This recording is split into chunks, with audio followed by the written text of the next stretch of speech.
তেলের পিঠা অথবা পাকান পিঠা নিয়ে সবার একটা কমন প্রবলেম থাকে, সেটা হচ্ছে যে কেন জানি ভাজার সময় তেলে দিলে কেন জানি ফুলতে চায় না, ওই যে ফুলকো টাইপ একটা টেক্সচার আসে না, সেটা কেন জানি হইতে চায় না। ট্রাস্ট মি, আমারও সেম প্রবলেমই ছিল। বাট এখন আলহামদুলিল্লাহ আমি যখন তেলের পিঠাটা বানাই না, একদম সুন্দর ফুলকোর মতো ফুলে যায়, আর দেখতেই তো পারছেন কতটা পারফেক্ট হয়েছে।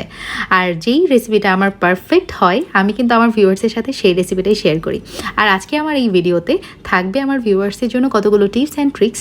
আমার এই ট্রিক্সগুলো ফলো করলে নেক্সট টাইম যখন আপনারা এই পিঠাটা বানাইতে যাবেন, তখন আপনাদের কাছে আর মানে ভেজাল মনে হবে না, এক কথায়।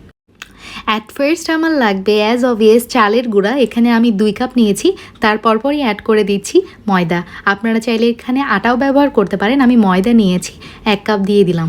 লবণ দিয়েছি সামান্য, তার সাথে বেকিং পাউডার দিয়ে দিলাম 1 চা চামচ।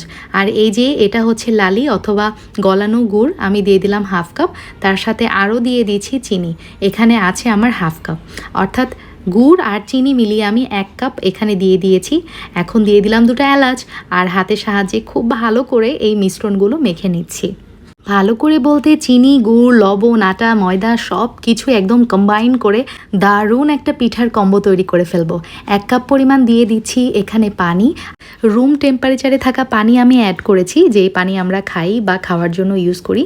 তো 1 কাপ দিয়ে আমি মেখে নিয়েছি, মনে হয়েছে আরও লাগবে, এই জন্য আমি আরও 1 কাপ পানি 1 কাপের একটু কম আছে, তো এখানে প্রায় আমি 1.5 কাপের মতো পানি অ্যাড করেছি। আপনারা দেখবেন এরকম কনসিস্টেন্সিতে আসতে আপনাদের কতটুকু পানি অ্যাড করতে হয়, সেইভাবে বুঝে আপনারা পানিটা অ্যাড করবেন। আমি এখন নখের সাহায্যে, দেখতে পাচ্ছেন হাতের সাহায্যে খুব ভালোভাবে এই জিনিসটাকে ফেটে নিচ্ছি। অবশ্যই ফেটতে হবে, ফেটার কোনো বিকল্প নেই।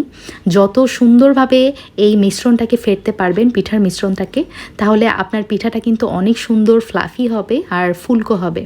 এই পর্যায়ে আমি পিঠাটাকে ঢাকনা দিয়ে 1 ঘন্টার জন্য রেস্টে রাখছি। ওয়েল, আমার হাতে বেশি সময় ছিল না, আমি আধা ঘন্টা রেখেছি, তবে 1 ঘন্টা রাখলে ভালো। ঢাকনাটা সরানোর পরে কিছুক্ষণ ফেটে নিচ্ছি, আবার আম্মুর সাথেও কথা বললাম। যাই হোক, এই যে দেখতে পাচ্ছেন লোহার কড়াইয়ে তেল দিয়েছি, আমি চেক করার জন্য তেলটা গরম হয়েছে কিনা ছোট্ট একটু পিঠা দিয়ে চেক করে নিলাম। এখন একের পর এক পিঠা দিব আর ভেজে নিব। আচ্ছা, একটা কথা বলে রাখি ফার্স্টেই, সেটা হচ্ছে আপনি যখন তেলের পিঠাগুলো ভাজতে শুরু করবেন, প্রথম 2-3টা পিঠা কিন্তু ফুলবে না, যেটা আমারও হয়েছে। It's natural, totally natural. পরের দিক থেকে আস্তে আস্তে আস্তে আস্তে পিঠাগুলো কিন্তু ফোলা শুরু করে। আলহামদুলিল্লাহ আমার পিঠাগুলো কিন্তু খুব সুন্দরভাবে ফুলছে, এবং আমার পিঠাগুলোর চেহারা দেখেই বুঝতে পারছেন নিশ্চয়ই যে কতটা ইয়ামি হয়েছে আর কতটাই না পারফেক্ট।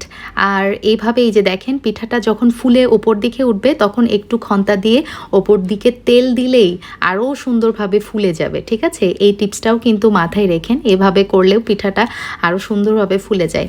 আর জালের ক্ষেত্রে বলবো, চেষ্টা করবেন সবসময় মিডিয়াম আঁচেই জালটা রাখতে। 1 জাল রেখেই সবগুলো পিঠা ভেজে নেবেন। দেখতেই পাচ্ছেন আমার পিঠাগুলো কিন্তু ভাজা হয়ে গেছে, সাইডের এজেসগুলো হয়েছে ক্রিস্পি, আর ভিতরে হয়েছে একদম নরম তুলতুলে। অনেক মজা হয়েছিল আলহামদুলিল্লাহ, আর মিষ্টিটা পারফেক্ট ছিল। আপনারা কম বেশি আপনাদের মতো করে নিতে পারেন, it's not a big issue. Hope you like my today's recipe. ইনশাল্লাহ আবার দেখা হবে খুব শীঘ্রই। সেই পর্যন্ত আল্লাহ হাফেজ, আসসালামু আলাইকুম।